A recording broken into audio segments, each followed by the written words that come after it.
loved The Lion King. That's funny because when I imagined the voice of Arco's dad, I was thinking about Mufasa, the dad, and that's why I chose Oxmo Puccino. We were living in a world that was going pretty bad, and I wanted to give joy and hope to my future kids and myself and all the people in the world, just to make a hug and tell them it's gonna be okay if we trust imagination. Our friend Jamil introduced us to Hugo and Felix's partner at Remembers, which is their animation studio, and we were so blown away by Hugo's talent and his vision and this story, which was just so magical and inspiring, and we were so honored to get to be able to be part of the team to bring it to light. I'd be curious about like biblical times. Check out what that was like.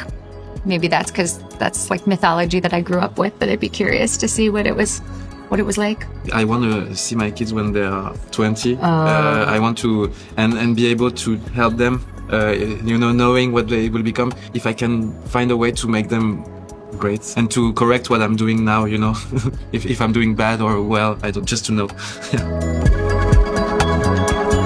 If we want the future to be good, we have to imagine it good. If we just imagine bad things, just bad things will happen to me, I think. Yeah, I remember when we first met, Hugo, you said that it's like about having a memory of the future, yeah, which I thought was so poetic. And that's kind of a beautiful way to express creativity and imagination, is like, it's like having an idea that the future could be better and then trying to make something that will achieve that future.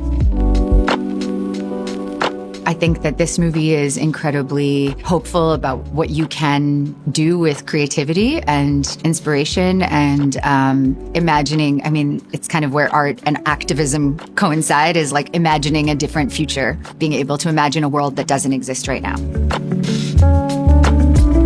I loved The Lion King. Old school Disney animation is kind of what I grew up with, maybe kind of mainstream. That's funny because when I imagined the voice of Arco's dad, I was thinking about Mufasa, the dad, and that's why I chose Oxmo Puccino, to have a voice that was coming from ages, And so Lion King was a reference for this voice, yeah. So sad. So sad. And Lion King. What about you? Miyazaki's film, Dragon Ball Z, and Essential, and Disney, of course.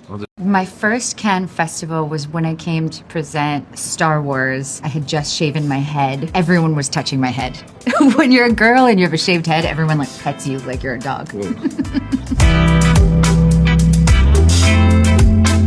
Do you remember our first meeting? Yes, Jamil brought me to your studio and just being blown away by all the art I saw everyone creating. Before you arrived, everybody was like, Natalie's coming, Natalie's coming. Yeah. What magical power would you like to have? Talking to animals. And fly? No. Flying would be cool.